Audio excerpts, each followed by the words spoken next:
मुट्ठी में कुछ सपने लेकर भर कर जेबों में आशाएं, दिल में है अरमान यही। हर शहर के पास सिर्फ तारीख नहीं होती, कुछ ऐसी शख्सियात भी होते हैं जिन्होंने इस शहर की पहचान बनाई है। औरंगाबाद की उन्हीं झरोकों से आज हम मुलाकात करेंगे डॉक्टर मतीन कादरी साहब से, जिन्होंने हमारे औरंगाबाद या मराठवाड़ा को जिस्मानी तालीम में और भी ज्यादा आगे ले जाने में काम किया है। अस्सलाम वालेकुम जनाब। वालेकुम सलाम। मैं सबसे पहले जो है औरंगाबाद के झरोकों के ताल्लुक से आपके इस औरंगाबाद झरोकों के क्या बोलना चाहिए सीरीज जी औरंगाबाद के झरोकों की जो सीरीज आपने एस्टेब्लिश की है, कायम की है, मैं आपका जो है यहाँ पर शुक्रिया अदा करता हूँ और आपको मुबारकबाद पेश करता हूँ। जज़ाकल्लाह सर, बहुत बहुत शुक्रिया। आपने एजुकेशन या फिजिकल एजुकेशन या जिस्मानी तालीम की इस फील्ड को चुना, इसकी शुरुआत किस तरह हुई? स्टेज से हुई या मैदान से? देखिए मैं आपको इस जिस्मानी तालीम के एतबार से मैं आपको कहना चाहता हूँ कि इसको मैंने मेरा मकसद बनाया जी। मेरा मकसद था कि जिस्मानी तालीम को किस तरह से आगे बढ़ाया जाए और किस तरह से इसको मुकम्मल किया जाए। तो मैंने मेरी ग्रेजुएशन की पूरी तालीम हासिल करने के बाद में दौरान मेरे ग्रेजुएशन मैंने ये सोचा था कि मैं जिस्मानी तालीम का एक डिप्लोमा हासिल करूंगा, जबकि डिप्लोमा हासिल करने के लिए हैदराबाद में एक कॉलेज था और बॉम्बे के अंदर एक कॉलेज था जो आज मुंबई है। तो उस जमाने में मेरा ग्रेजुएशन होने से पहले मेरे जहन में ये बात आती थी कि मैं किस तरह से जिस्मानी तालीम की जो है डिग्री हासिल करूंगा, क्योंकि हालात मेरे ऐसे नहीं थे, फाइनेंशियली मेरे हालात ऐसे नहीं थे, जिसकी वजह से मैं मुतासिर था कि मैं किस तरह से जो है इस ट्रेनिंग को हासिल करूंगा और जिस्मानी तालीम को आगे बढ़ाने के लिए मेरा शौक था और मैंने मेरा मकसद बनाया कि मैं किसी ना किसी तरह से जो है मैं इसको हासिल करूंगा। लेकिन अल्लाह का शुक्र ये हुआ कि औरंगाबाद में 1972 के अंदर मराठवाड़ा सांस्कृतिक मंडल संस्था के माध्यम से जो है फिजिकल एजुकेशन कॉलेज की बुनियाद रखी गई और पहली बैच 72-73 में जो है एक बाहर निकली जो 50 स्टूडेंट की थी। उसके बाद में दूसरी बैच में मुझे दाखिला मिला जो 73-74 में मैंने फिजिकल एजुकेशन के अंदर मैंने डिग्री हासिल की और यहाँ पर हमारे जो उस्ताद थे, प्रिंसिपल थे कॉलेज के, वो थे डीजी वाखारकर सर। तो डीजी वाखारकर सर ने मेरे में क्या काबिलियत देखी पता नहीं, लेकिन उन्होंने मेरे को यहाँ पर बहैसियत डेमोन्स्ट्रेटर मेरा सिलेक्शन किया मराठवाड़ा सांस्कृतिक मंडल में और मराठवाड़ा सांस्कृतिक मंडल में मेरा सिलेक्शन होने के बाद में मुझे ये बोला गया मेरे प्रिंसिपल और मेरे उस्ताद के जरिए कि आप जो है इस जिस्मानी तालीम के फील्ड के अंदर जो है आप जो है अपना क्वालिफिकेशन बढ़ाइए और जो है आप जो है अपने मराठी को इम्प्रूव कीजिए। इस वजह से कि इस कॉलेज में, इस इदारे के अंदर जो है आने वाले स्टूडेंट की तादाद मराठी मीडियम की, मराठी नोइंग स्टूडेंट की हुआ करती थी। लिहाजा मुझे सर ने बोला है कि आपको तो हिंदी आती है, उर्दू आती है, इंग्लिश अच्छी है आपकी, आप मराठी के ऊपर उबूर हासिल करें तो मराठी के स्टूडेंट को भी जो है जिस्मानी तालीम के ताल्लुक से मालूमात हासिल होगी और उनमें एक जज्बा पैदा होगा। तो लिहाजा मेरा जो मकसद था वो मेरे तालीमी जिंदगी से लेके मेरे रिटायरमेंट तक वो मकसद कायम रहा और मैंने जिस्मानी तालीम को आगे बढ़ाने के लिए बहुत से डिप्लोमा हासिल किए, बहुत से ट्रेनिंग हासिल की, एनआईएस किया। बैडमिंटन के अंदर मैंने एनआईएस ए ग्रेड में हासिल किया। मैंने 2 पीएचडी हासिल की। मेरे उस्ताद के कहने के मुताबिक मेरे तालीम को मैंने आगे बढ़ाया और उस तालीम के जरिए मैंने मेरे स्टूडेंट्स को जो है जिस्मानी तालीम की अहमियत बताई और उनको इस तरफ राग़िब करवाया। मेरा मकसद जो है बचपन से यही था कि मैं जो है जिस्मानी तालीम की फील्ड में आऊँ, इसलिए कि मैं जिस्मानी तालीम से मोहब्बत करता हूँ और दूसरी बात यह है कि मेरा जो है खेल में ज्यादा इंटरेस्ट था। सर, आपने फिजिकल एजुकेशन को प्रोफेशन चुना जबकि लोग इससे डरते हैं, आपने इसका डर कैसे तोड़ा? मुझे तो जिस्मानी तालीम से लगाव था, बचपन से लगाव था, खेल कूद से और जिस्मानी तालीम से। तो इसमें जो है मेरा जो मकसद था कि मैं एक जिस्मानी तालीम की डिग्री हासिल करूं और खेल को आगे बढ़ाने के लिए हमारे मुल्क में खेल ओलंपिक्स के अंदर बोलिए, नेशनल लेवल के ऊपर बोलिए, इंटरनेशनल के ऊपर बोलिए, अगर आप देखेंगे तो हमारा जो परफॉर्मेंस है मेडल हासिल करने का तो बहुत कम है। तो मेरे जहन में ये बात आती थी कि हम जिस्मानी तालीम और फिजिकल एजुकेशन कल्चर के जरिए खिलाड़ियों को तैयार करें, खिलाड़ियों के जरिए हमारे टीचर तैयार हो, और टीचर स्कूल में जाने के बाद, कॉलेज में जाने के बाद में वो अच्छे टैलेंट को सर्च करें और अच्छे टैलेंट को ट्रेनिंग दें, अच्छे टैलेंट को कोचिंग करें, ताकि वो अपने हिंदुस्तान का नाम रोशन कर सके, अपने खानदान का नाम रोशन कर सके, अपने स्कूल का, अपने कॉलेज का, अपने टीचर का नाम रोशन कर सके। ये मेरा मकसद था। सो उस एतबार से मैंने ऐसे स्टूडेंट तैयार किए हैं जो हर एक फील्ड में आज जो है बड़ी बड़ी जो है पोस्ट के ऊपर काम कर रहे हैं। मिसाल के तौर पर बहुत से मेरे स्टूडेंट जो है पुलिस डिपार्टमेंट में जो है डीएसपी हैं, सुपरिटेंडेंट है पुलिस है, उसके बाद में एमएससीबी इलेक्ट्रिसिटी बोर्ड के अंदर स्पोर्ट्स ऑफिसर्स हैं, गवर्नमेंट के अंदर डायरेक्टर ऑफ स्पोर्ट्स के अंदर जो है स्पोर्ट्स ऑफिसर्स हैं, ताल्लुका स्पोर्ट्स ऑफिसर्स हैं, ग्रामीण में लोग काम करने वाले हैं, एसोसिएशन चला रहे हैं मेरे स्टूडेंट, बहुत से गेम्स के एसोसिएशन चला रहे हैं।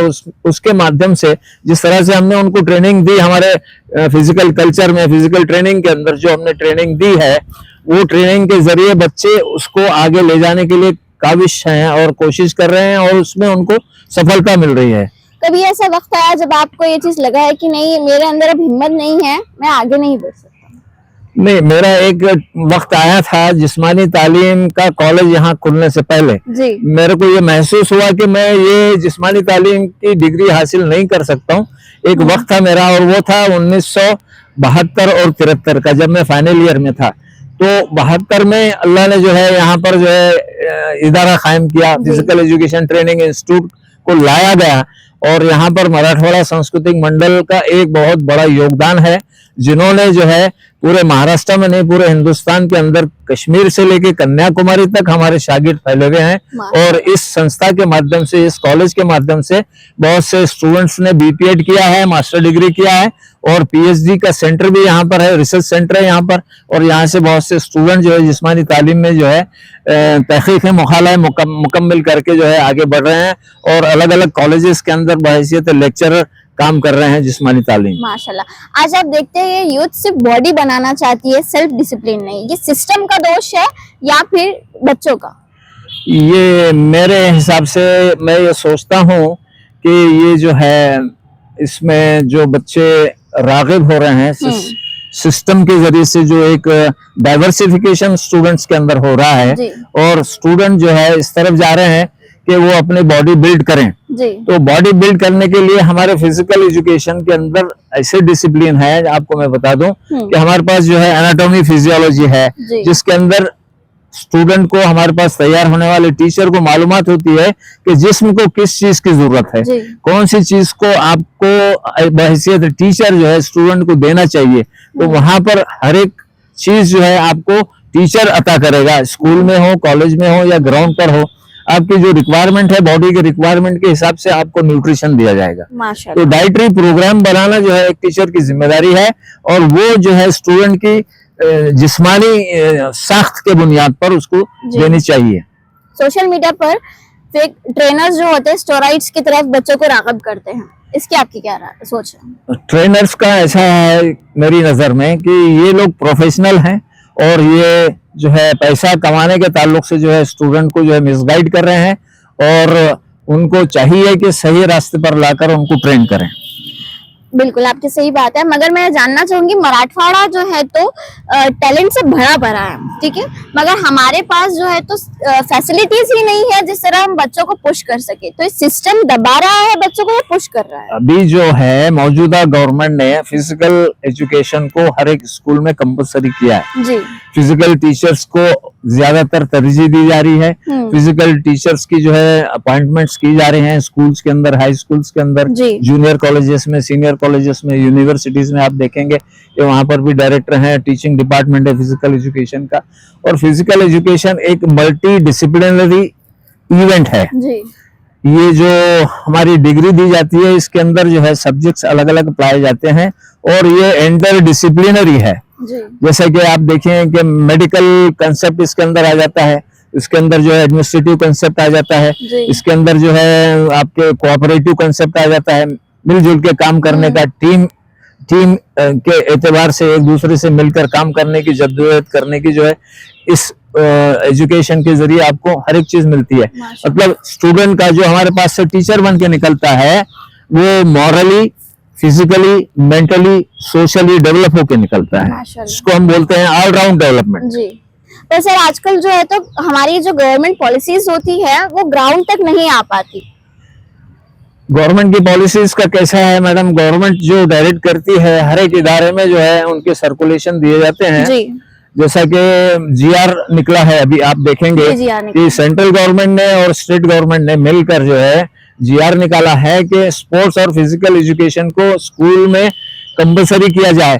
यानी जहां पर जो है किंडरगार्टन है, बच्चा 2 साल का है, वहां से उसको तरबियत दी जाए जिस्मानी तालीम की और खेल की, जी। तो उसकी जो है जहनी सलाहियतें भी बढ़ रहेगी और जिस्मानी एतबार से भी वो तैयार होगा। जी। तो आज जो है हमारे हिंदुस्तान में इसको ज्यादा अहमियत दी जा रही है और हर इदारे में, हर स्कूल में, चाहे वो प्राइमरी हो, सेकेंडरी हो, हायर सेकेंडरी हो, जूनियर कॉलेज हो, सीनियर हो, यूनिवर्सिटी लेवल तक जो है गवर्नमेंट अपॉइंटमेंट्स कर रही है। माशाल्लाह।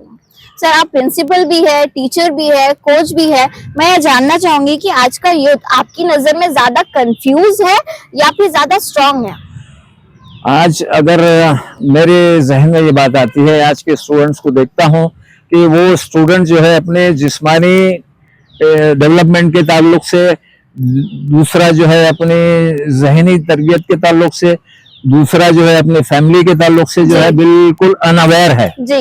वो जो है बिल्कुल दूसरे रास्ते पे भटका हुआ है। हाँ। तो हम जिस्मानी तालीम के जरिए वो बच्चों को सीधे रास्ते पे लाने की कोशिश करते हैं, जिसमें हमारे पास टीचर तैयार होते हैं और वो आगे चल के स्कूल में बच्चों को तैयार करते हैं और इस जानिब से उनको हटाते हैं कि आप जो है गलत रास्ते को इख्तियार ना करें, एक सीधे रास्ते को इख्तियार करें और अपने जिस्मानी एतबार से, दिमागी एतबार से अपनी सलाहियतों को उभारें और मिली एतबार से और अपने खानदान की बहबूद के लिए और अपने स्टेट के लिए और अपने कंट्री के लिए वो कामयाबी हासिल करें। उसके लिए हम क्या करते हैं, प्रोपगेट करते हैं, उन लोगों को जो है हिम्मत अफजाई करते हैं। आपने अभी फैमिली का जिक्र किया, हमारे पास जो है तो बच्चे, आपके पास कभी ऐसा मौका आया जब बच्चों ने आकर आपसे कहा कि सर फैमिली सपोर्ट नहीं कर रही है, उस टाइम पर आप एज अ गार्डियन उन्हें सपोर्ट कर रहे थे या एज अ टीचर या कोच? मैं जो है उन बच्चों को एज ए गार्डियन बोल के मैंने उनकी मदद की है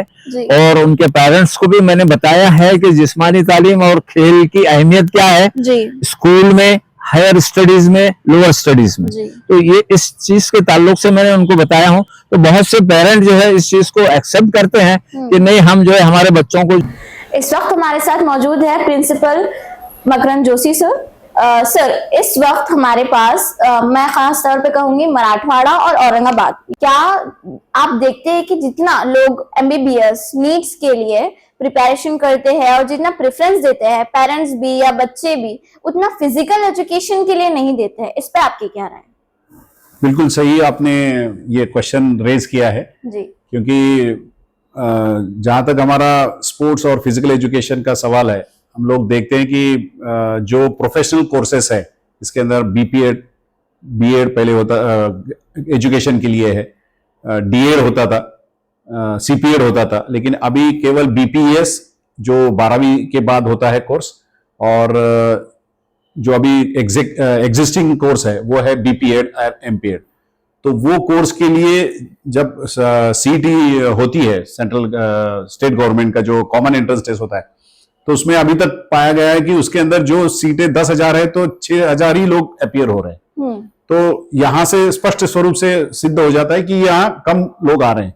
लेकिन मैं ये कहना चाहता हूं कि ये इसलिए है क्योंकि हमारे पास जो पॉलिसी है, जैसे इंपॉर्टेंस फिजिकल एजुकेशन को, उसके हेल्थ को हम जो प्राइमरी स्टेज में देना चाहिए वो गवर्नमेंट नहीं दे पा रही है। अब मतलब बहुत सालों के बाद झेड़पी में, जिला परिषद में पहली बार क्रीड़ा शिक्षक की भर्ती हो रही है। तो हो सकता है कि अब जो NEP 2020 जो नया पॉलिसी गवर्नमेंट बना रही है एजुकेशन में, तो उसके अनुसार ये फिजिकल एजुकेशन एंड स्पोर्ट्स का जो अवेयरनेस है, इंपॉर्टेंस है, वो बढ़ेगा। और हो सकता है कि अब इसके बाद गवर्नमेंट को उसकी अहमियत पता चल रही है, क्योंकि हम लोग 2030 में कॉमनवेल्थ कंडक्ट करने जा रहे हैं और 2036 में हम लोग ओलंपिक बाइड कर रहे हैं। तो ये उसमें अगर हम 10 साल है हमारे पास, अगर हम उस ओलंपिक में अच्छी परफॉर्मेंस नहीं करेंगे तो मेरे हिसाब से वो हमारी जो लैकुनाज है, जो कमजोरियां हैं, वो सब दिख के आएगी। और इसी वजह से गवर्नमेंट शायद थोड़ा सा इसके बारे में अवेयरनेस और थोड़ा सा इसके बारे में सोचेगा कि इस फिजिकल एजुकेशन एंड स्पोर्ट्स के बारे में सोच के यहाँ पर जो रिक्रूटमेंट्स है उसको सुधार लाएगा। क्योंकि हमने हमेशा चाइना और बाकी कंट्री, यूरोपियन कंट्रीज के हम लोग कंपेयर करते हैं कि उनको इतने मेडल्स मिलते हैं। हाँ। हम हमेशा यही क्वेश्चन रेज करते हैं कि जहां बच्चों की परवरिश, नर्चरिंग जो एज है 5 साल से लेके 12 साल के अंदर, वहां उसको इंटरेस्ट अगर हम करेंगे उसके हेल्थ के बारे में, उसके स्किल्स के बारे में, स्पोर्ट्स के बारे में, वहां कोई टीचर ही नहीं है। तो नेचुरली वो कैसे उसको इंटरेस्ट आएगा और कैसे वो स्पोर्ट्स के अंदर आगे बढ़ेगा या कैसे वो हेल्दी बनेगा, जहां हमारे पास वहां टीचर ही नहीं है, जो उसको अवेयर करने के लिए कोई बताने वाला नहीं है। तो हम ना ही अच्छे नागरिक सिटीजन्स बना सकते हैं, ना ही अच्छे स्पोर्ट्समैन बना सकते। तो नेचुरली ये जो आपने जो क्वेश्चन रेज किया है कि वहां अच्छी तैयारी कर रहे हैं, तो अब मुझे लगता है कि अगर ये पॉलिसी गवर्नमेंट ने चेंज करते हैं और बचपन से ही उसको स्पोर्ट्स और फिजिकल एजुकेशन के अंदर इंटरेस्ट क्रिएट करने के लिए रिक्रूटमेंट करते हैं, तो हम कह सकते हैं कि आने वाले 10 साल के बाद हम शायद इसको इंपॉर्टेंस देना शुरू कर देंगे। Thank you so much sir, जज़ाकल्लाह, बहुत बहुत शुक्रिया आज आपसे मुलाकात करके। और हमारे इस चैनल के जरिए हो सकता है कि लोग इस की जो अपनी थिंकिंग है इस चीज को लेकर वो चेंज करे। आपकी सोच से शायद इंस्पायर हो। बहुत बहुत शुक्रिया सर। Thank you. कुछ लोग कहते हैं कि जिम कल्चर सिर्फ शो ऑफ है, आप इस चीज से एग्री करते हैं या अपोज? देखिए, जिम कल्चर जो है आज के नौजवानों में ज्यादा उसके ऊपर जो है मुतवज्जे कर रही है जी। उनका रुझान जो है जिम कल्चर के ऊपर ज्यादा डोमिनेट करते हुए नजर आता है जी। लेकिन आज के नौजवान तबके को हम अगर देखें तो उन लोगों को उस जिम कल्चर के एडवर्स इफेक्ट क्या है उन लोगों को मालूम नहीं है। तो मेरी नज़र में जो है जिम कल्चर जो है टेम्पररी है, वक्तिया है, और उसको आप कर सकते हैं, लेकिन उसके साथ साथ जो है आप अपने फिटनेस के ताल्लुक से जो एक्सरसाइज करना है वो एक्सरसाइज को भी उसके साथ अगर करते हैं तो आपकी हेल्थ मेंटेन हो सकती है। तो मैं उसके फेवर में भी नहीं बोल सकता हूँ, ना उसके अगेंस्ट में भी नहीं बोल सकता हूँ। वो कल्चर में जो बच्चे इन्वॉल्व हैं उन्होंने उसके जो है उसका सही जो है इस्तेमाल अगर वो करते हैं और उसके साथ साथ अगर वो डाइट भी इस्तेमाल करते हैं तो वो बेनिफिशियल है उनके हेल्थ के लिए। हमारे पास स्टेरॉइड्स का प्रेशर होता है कॉम्पिटिशन्स को जीतने के लिए जी। तो आप इसको रोकने के लिए हमारे जो खास तौर पर जो बच्चे फिजिकल एजुकेशन के फील्ड में होते हैं उन्हें किस तरह रोकेंगे या उनके लिए क्या राय देना चाहेंगे? मेरी नज़र में जो स्टूडेंट, जैसा हम बोलते हैं कि खेल के उसूलों के अंदर जो बेसिक रिक्वायरमेंट है, बोला जाता है कि कैच देम यंग, उनको जो है छोटेपन से अगर ट्रेनिंग दी जाए, उनको फिटनेस प्रोग्राम दिया जाए और उनको ट्रेनिंग दी जाए तो वो एक अच्छे खिलाड़ी बन सकते हैं और अपने जो है खानदान का, अपने स्कूल का, अपने इदारे का और अपने कंट्री का जो है वो नाम ऊंचा कर सकते हैं। लेकिन इसमें होता यह है कि हमारे पास जो है बच्चे को कैच देम यंग में बचपने से जो है, अब आप देखिए कि फॉरेन की जो पॉलिसी है, फॉरेन की पॉलिसी में ऐसा है कि बच्चा पैदा होने के बाद में 5-6 दिन का भी अगर वो रहता है तो उसको पानी में फेंक दिया जाता है। हाँ। और ये देखा जाता है कि वो बच्चा पानी में स्विमिंग के लिए काबिल है या नहीं है, उसकी बॉडी उसको हेल्प करती है या नहीं, हम इस चीज को देखते हैं।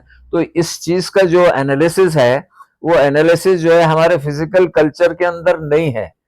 तो और हमको क्या करना पड़ता है कि एक सर्टेन एज में आने के बाद बच्चे का वो इंटरेस्ट जो है एक गेम की तरफ उसका रुझान बढ़ जाता है। हाँ। तो उस रुझान को पहचानने के लिए हमारे पास काउंसलिंग की जरूरत है। तो फिजिकल कल्चर के अंदर जो फिजिकल एजुकेशन प्रोग्राम्स में, कॉलेजेस में, स्कूल्स में जो फिजिकल टीचर्स हैं, इन लोगों की जिम्मेदारी है कि बच्चे का इंटरेस्ट और उसके फिटनेस को मद्देनजर रखते हुए उसका सिलेक्शन और उसके स्पोर्ट्स के इवेंट का सिलेक्शन किया जाए। जी अब रहा मसला कि स्टेरॉइड्स वगैरह आजकल जो लोग इस्तेमाल कर रहे हैं, तो हम बच्चों को तो दे नहीं सकते, लेकिन बच्चों को एक अच्छा क्या बोलना चाहिए, डाइटरी प्रोग्राम हम बना कर दे सकते हैं कि आप उनको मिल्क दीजिए, दूध दीजिए, अंडे दीजिए, बनाना फ्रूट्स वगैरह दीजिए। तो इस वजह से उन लोगों की जो है मेंटेनेंस, उनकी रिक्वायरमेंट क्या है, बॉडी की रिक्वायरमेंट क्या है, मिलना चाहिए, प्रॉपर प्रोटीन मिलना चाहिए। हर एक चीज की जो है इम्पोर्टेंस है अपनी जगह। जी, तो वो प्रोटीन्स को हम अगर देखते हैं तो आपको फ्रूट्स में मिलेगा, जी, ड्राई फ्रूट्स में मिलेगा, जी, मिल्क में मिलेगा, जी, एग्स में मिलेगा। जी, तो उसमें होगा ये कि बच्चों की जो रिक्वायरमेंट है उनकी नरिशमेंट के लिए, इसलिए कि वो बच्चा अभी फिजिकल कल्चर में इन्वॉल्व हो रहा है और वो बच्चे को क्या क्या रिक्वायरमेंट है वो एक क्या बोलना चाहिए, फिजिकल टीचर को मालूम होना चाहिए सबसे पहले, जी, और उसकी बच्चे की रिक्वायरमेंट को देखते हुए वो बच्चे को उस इवेंट में ट्रेनिंग देनी चाहिए और उसको इस्तेमाल करना जी। चाहिए। ऐसा मेरा मशवरा है। बिल्कुल, मगर आप देखते होंगे कि आजकल जो है तो हमारे पास स्कूलों में खास तौर पर जो फिजिकल एजुकेशन के लिए पीरियड दिया जाता है। जी जी, 1 घंटा बोलिए या आधा घंटा बोलिए, मगर जो खास तौर पर जो टीचर होता है फिजिकल एजुकेशन के लिए, वो बच्चों को छोड़ देता है उनके जिम्मेदारी पर कि आपकी जो मर्जी आप करिए। हालांकि जो खास एक्टिविटीज होती है, जो खास गेम्स होते हैं खेलने के लिए, उन्हें वो दिए नहीं जाते और जो टीचर का काम होता है वो उस तरह से रोल अदा नहीं करते। इस पे आपकी क्या राय है? जी, इसमें तो मैं ये बोलना चाहूंगा, सबसे पहले एजुकेशनल फील्ड के अंदर जी, जहां जहां भी स्कूल रन हो रहे हैं, ऐसे 100% के अंदर आप अगर देखेंगे तो 20% ऐसे इदारे हैं, स्कूल्स हैं जिनके पास इंफ्रास्ट्रक्चर है जी, बच्चों को खेल कूद के लिए, उनके जो अपने रूटीन लाइफ है या उनके टाइम टेबल के मुताबिक जो शेड्यूल दिया जाता है, जो पीरियड्स उनको असाइन किए जाते हैं, उस एतबार से उनके टाइम टेबल में उनको वो जो है वक्त को उसमें इन्वॉल्व करने के लिए स्टूडेंट को इंफ्रास्ट्रक्चर की जरूरत है। जी, तो मोस्ट ऑफ दी जो है 80% जो है स्कूल हमारे कंट्री के अंदर, उनको जो है फैसिलिटीज अवेलेबल नहीं है, ग्राउंड नहीं है, इंडोर एक्टिविटीज के लिए, इंडोर प्रोग्राम के लिए, एक्टिविटीज के लिए ग्राउंड अवेलेबल नहीं है। जी, तो टीचर क्या करेगा? तो टीचर की जिम्मेदारी है कि उसको स्कूल के जिम्मेदारों को, मैनेजमेंट को या गवर्नमेंट को रिक्वायरमेंट के ताल्लुक से उसको बताएं कि भाई हमारे स्कूल में बच्चों की जो है स्पोर्ट्स के अंदर, उनके इवेंट्स में उनकी जो है महारत है, वो एक्सपर्ट हैं और आगे चल के नेशनल इंटरनेशनल लेवल तक वो बच्चे जा सकते हैं, लेकिन उनको ये फैसिलिटीज अवेलेबल नहीं है। तो ये फैसिलिटीज अवेलेबल करके अगर दी जाती है तो वहां पर वो बच्चा तैयार होगा। एक 16 साल का बच्चा जो इस वक्त अपनी लाइफ को लेकर कंफ्यूज है, अपने करियर को लेकर कंफ्यूज है, और वो हो सकता है कि वो ये इंटरव्यू देख रहा है, आपकी उसके लिए क्या राय है और क्या आप चाहेंगे कि उसने अपनी लाइफ में करना चाहिए?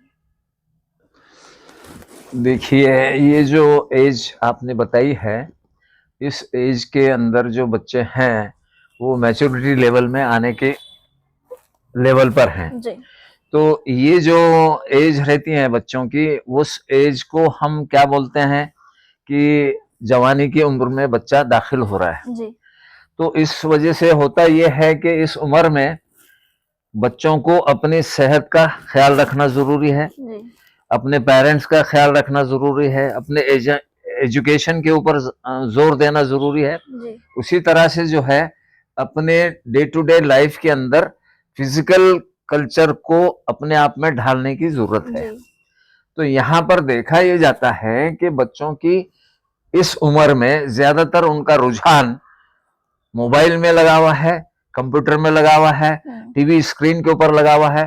वेयर एज उन लोगों का जो है रुझान एजुकेशन के ऊपर होना चाहिए, अपने फैमिली के ऊपर होना चाहिए, अपनी कंट्री को डेवलप करने के लिए होना चाहिए। जी, इस एतबार से उनको इस चीज का काउंसलिंग करने की आज जरूरत है एजुकेशन लेवल के ऊपर। डिस्ट्रैक्शन बहुत ज्यादा बढ़ी है। जी हाँ, डिस्ट्रैक्शन का जो है मसला कैसा है मालूम है कि इस उम्र में बच्चों का रुझान जो है डाइवर्ट हो जाता है। तो बच्चों का रुझान जो है आजकल हम जो देखते हैं, मोबाइल का सही इस्तेमाल नहीं हो रहा है, जी जिसकी वजह से इस उम्र के बच्चों का रुझान गलत रास्ते पे जा रहा है। तो इन बच्चों को सही रास्ते पर लाने के लिए हमारे को काउंसलिंग की आज जरूरत है। तो फिजिकल एजुकेशन का जो फिजिकल कल्चर है, ये कल्चर के अंदर में बच्चों की ऑलराउंड डेवलपमेंट होती है। उनका मॉरल डेवलपमेंट होता है, मेंटल हेल्थ डेवलप होती है, फिजिकल हेल्थ डेवलप होती है, इसलिए हम उनको ऑलराउंड डेवलपमेंट बोलते हैं। जी तो जिस्मानी तालीम और फिजिकल कल्चर में बच्चा आने के बाद में ढल जाता है वो हर माहौल से, और गलत रास्ते से वो हट जाता है। ये थे औरंगाबाद के झरोखे, जहां हम सिर्फ चेहरे नहीं, करेज, कैरेक्टर, कमिटमेंट दिखाते हैं। मैं हूं खान नवीरा अशर, एक जर्नलिस्ट। मिलते रहेंगे शहर के ऐसी पर्सनालिटीज से और शख्सियात से जो यहाँ सिर्फ जीते नहीं बल्कि इस शहर को बनाते भी हैं। जज़ाकल्लाह सर, बहुत बहुत शुक्रिया। Thank you.